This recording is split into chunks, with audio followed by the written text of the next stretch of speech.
السلام علیکم ورحمۃ اللہ وبرکاتہ۔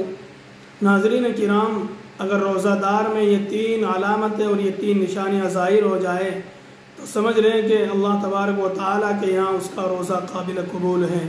میں بہت ہی مختصر وقت میں آپ کو وہ تین نشانیاں اور علامتیں بتانے والا ہوں، آپ بھی ان کو غور سے سنیں اور دیکھیں کہ کہیں آپ تو یہ غلطیاں نہیں کر رہے ہیں جن کی وجہ سے آپ کا روزہ اللہ تبارک و تعالیٰ کے یہاں قابل قبول نہ ہو۔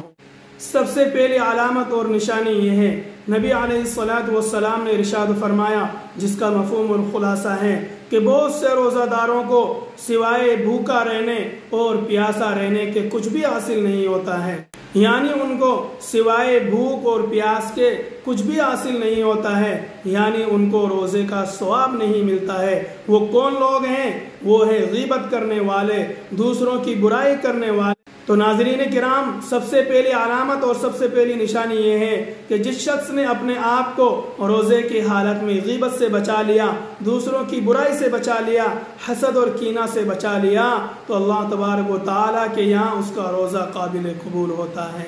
اور اس کو اس کے روزے کا پورا ثواب ملتا ہے۔ اور دوسری علامت اور دوسری نشانی یہ ہے کہ نبی علیہ السلام نے ارشاد فرمایا، جس کا مفہوم اور خلاصہ ہے کہ روزہ صرف کھانے پینے سے رکنے کا نام نہیں ہے، بلکہ فضول باتوں سے بھی رکنا ہے، فضول کاموں سے بھی رکنا ہے، لغو کام سے بھی رکنا ہے، ادھر ادھر کی باتیں نہیں کرنا ہے۔ تو نبی علیہ السلام نے ارشاد فرمایا کہ روزہ صرف بھوک اور پیاس سے رکنے کا نام نہیں ہے، بلکہ اپنے آپ کو لغو کاموں سے روکنا ہے، فضول باتوں سے روکنا ہے، ادھر ادھر کی باتوں سے اپنے آپ کو بچانا ہے۔ اگر کسی نے اپنے آپ کو فضول کاموں سے، فضول باتوں سے، ادھر ادھر کی باتوں سے اپنے آپ کو روک لیا تو اللہ تبارک و تعالیٰ اس کو اس کے روزے کا پورا ثواب عطا کرتے ہیں اور اس کا روزہ قابل قبول ہوتا ہے۔ اور تیسری علامت اور تیسری نشانی یہ ہے کہ نبی علیہ السلام نے ارشاد فرمایا کہ جو شخص جھوٹ بولنا اور اس پر عمل کرنا نہیں چھوڑتا ہے تو اللہ کو کوئی ضرورت نہیں ہے کہ وہ